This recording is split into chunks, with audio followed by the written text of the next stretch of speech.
आचार्य जी प्रणाम। आचार्य जी, मैं बिहार से आता हूँ। कुछ दिनों पहले बहुत समय से सोच रहा था कि अ, अपनी कर्म भूमि जिस जगह पे जन्मा हूँ वहाँ पे बनाना है मुझे। और कुछ समय पहले अपनी नौकरी से इस्तीफ़ा देके कुछ सोशल एंटरप्रेन्योरशिप के फील्ड में कुछ करना चाह रहा था और बिहार में ही करना चाह रहा था। अक्सर देखता हूँ ये अपने आसपास कि बिहार का जो आम नौजवान है, मेरे सारे दोस्त जो हम सब साथ में पढ़े, वो सब कहीं बाहर ही जाके सेटल होते हैं और अक्सर किसी बड़े शहर में ही रहकर वहीं काम धंधा अपना खोजने की कोशिश करते हैं। इस वजह से कहीं न कहीं मुझे लगता है कि अ, जो हमारा स्टेट है वो बहुत पिछड़ा हुआ है बिकॉज़ ऑफ कि हमारा जो ह्यूमन रिसोर्स है वो दूसरी जगह पलायन कर रहा है। इसमें एक विरोधाभासी बात जो मेरे ज़हन में आती है वो अक्सर आती है कि चाणक्य ने एक बार कहा था अपनी किताब में कि जिस जगह पे तुम्हें रोटी कमाने में दिक्कत हो, जिस जगह पे तुम्हें इज़्ज़त पाने में दिक्कत हो, उस जगह का पलायन कर देना चाहिए। पर क्या इस वजह से हम हमें अपनी कर्म भूमि छोड़कर जहाँ पे हम जन्मे हो, जिस जगह पे हम दिख रहा है कि काफ़ी सारी समस्याएँ हो रही हैं, क्या हमें छोड़कर दूसरी जगह जाके रहना चाहिए?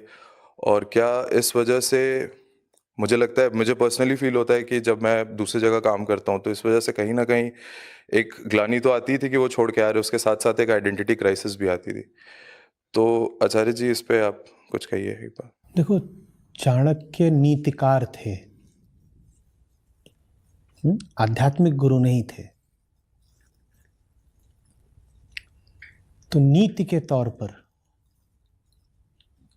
जो उन्होंने बोला, बिल्कुल ठीक बोला। नीति समझते हो? पॉलिसी कह लो या स्ट्रेटजी कह लो। बिल्कुल ठीक बोला कि जहां तुमको रोटी नहीं मिल रही वहां रह के करोगे क्या? तुम्हारा और पतन होगा, क्योंकि रोटी मिल नहीं रही तो रोटी कमाने के लिए तुम और कोई घटिया काम करोगे, नीचे ही गिरते जाओगे। इससे अच्छा किसी बेहतर जगह चले जाओ जहां कम से कम कोई जरील काम करके तो रोटी ना कमानी पड़े। ठीक बात है, बिल्कुल। ये बात साधारण लोगों के लिए कही गई है, क्योंकि नीतियां साधारण लोगों को ही चाहिए। नीतियां साधारण लोगों को ही चाहिए। नीति का मतलब एक तरह का दिशा निर्देश होता है, समझ रहे हो? आध्यात्मिक आदमी पर नीतियां नहीं लागू होती। वो कई बार नीतियों से बिल्कुल उल्टा चलता है, वो प्रवाह के विरुद्ध चलता है। आम आदमी पानी की तरह होता है, ऊंचाई से निचाई की ओर आएगा। आध्यात्मिक आदमी भाप की तरह होता है, वो नीचे से ऊपर को जाएगा।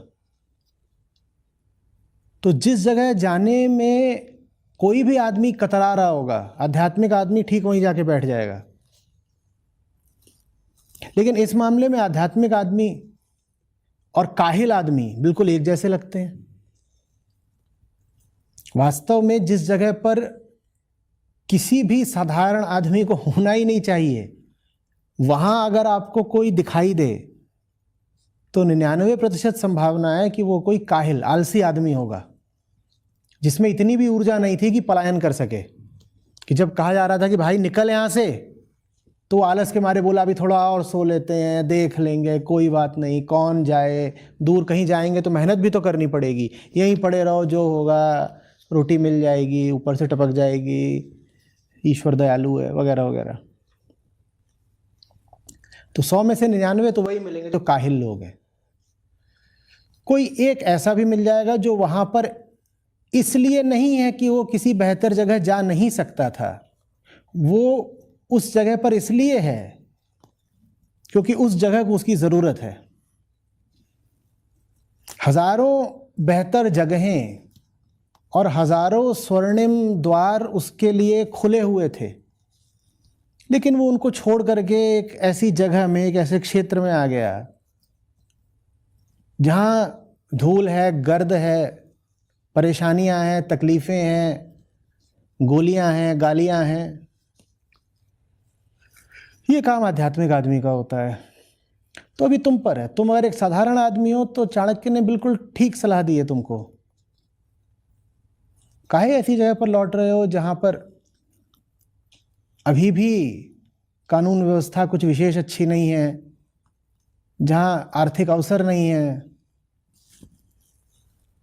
जहां शिक्षा है, जहां पर संस्कृति का भी बहुत हद तक पतन हो गया है, लोक संस्कृति का। क्यों वहां लौट रहे हो? चाणक्य ने बिल्कुल ठीक कहा है।